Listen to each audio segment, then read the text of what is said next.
A guerra no Oriente Médio ganhou mais um capítulo nesta segunda-feira, com o dia mais sangrento no Líbano, depois de novos ataques promovidos por Israel. E a nossa convidada agora é a coordenadora do Instituto Brasil-Israel, doutora em Relações Internacionais, Karina Stange Calandrin. Mais uma vez, Karina, obrigado pela participação, pela gentileza de nos atender. Bem-vinda. Boa noite, muito obrigada pelo convite. Nós que agradecemos. Bom, em relação ao que vem acontecendo nessas últimas, pelo menos em relação ao conflito, né? Nessas últimas horas, principalmente com esse ataque de Israel. De que forma, com um número muito grande de mortos, de que forma a gente já pode cravar que a guerra se ampliou praticamente agora, quase um ano, completando um ano, esse conflito que mexe com o Oriente Médio, e em relação às críticas que possivelmente amanhã serão feitas a Israel na abertura do Conselho da ONU. Karina. Sim, o conflito se escalou agora, né? Temos que lembrar que desde o início da guerra em Gaza, no ano passado, agora que já completa quase um ano, o Hezbollah já vinha realizando ataques, né, lançando foguetes, lançando mísseis em direção à região norte de Israel. E agora Israel resolveu, então, realizar uma escalada maior do conflito, tentando interromper essa ação do Hezbollah, que já vinha acontecendo desde o ano passado. O que nós vemos agora de diferente é a extensão desse ataque, que agora Israel realmente escala o conflito na região norte, né, na fronteira norte do país, e muda agora o fronte de batalha, que estava mais localizado no sul, na faixa de Gaza, e agora muda para a região norte do país.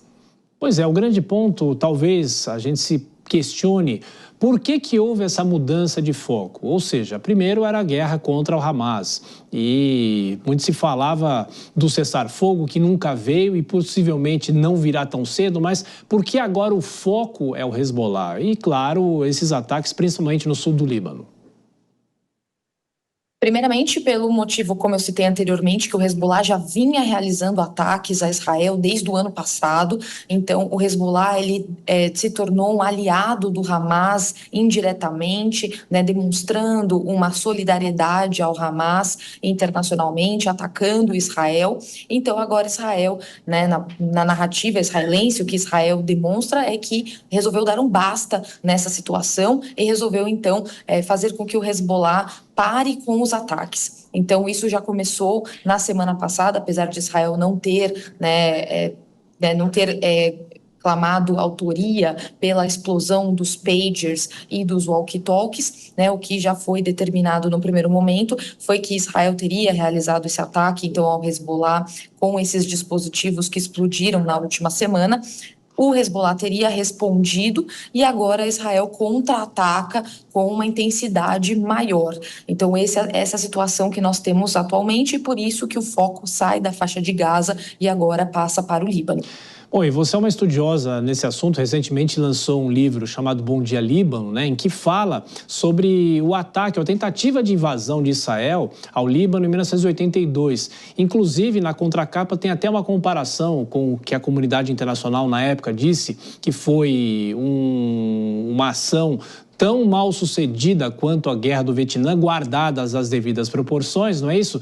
E a gente fala da escalada desse conflito. Se o Irã também entrar, é possível fazer uma comparação. A história sempre se recicla, mas muitas vezes se repete, não é? Exatamente, né? O Líbano ele é uma tarefa muito difícil para Israel, né? Seria uma terceira operação militar israelense no Líbano. A primeira que aconteceu em 82, a segunda em 2006, diretamente contra o Hezbollah dessa vez, e agora uma terceira operação.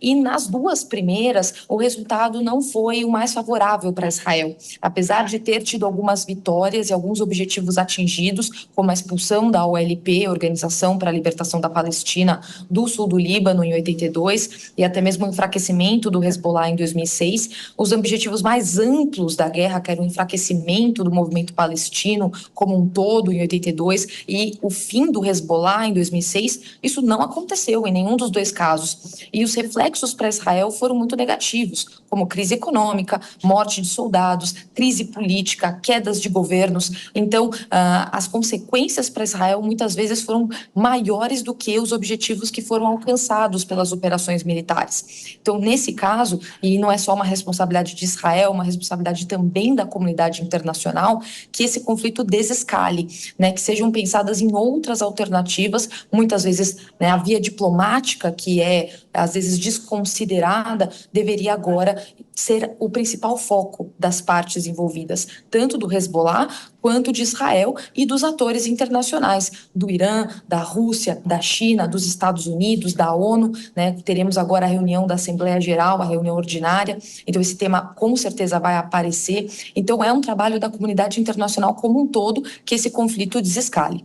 E mais uma questão, Israel tem estofo, tem estrutura para encarar uma ampliação de um conflito como esse sem ajuda dos outros países? Porque o próprio governo americano diz que vai mandar mais tropas para o Oriente Médio, mas não se sabe qual que seria a configuração disso, se vão para a linha de frente mesmo de batalha, né?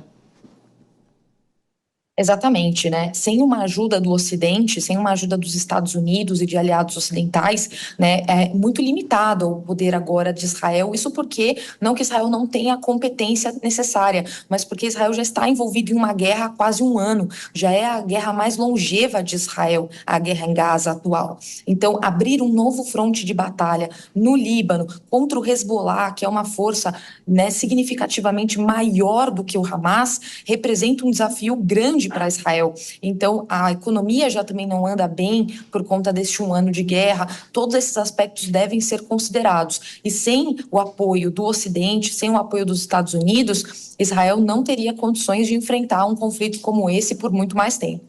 Conversamos com Karina Calandrin, doutora em Relações Internacionais. Como sempre, muito obrigado pelas análises aqui na Jovem Pan. Bom descanso, até a próxima. Muito obrigada, boa noite. Obrigado.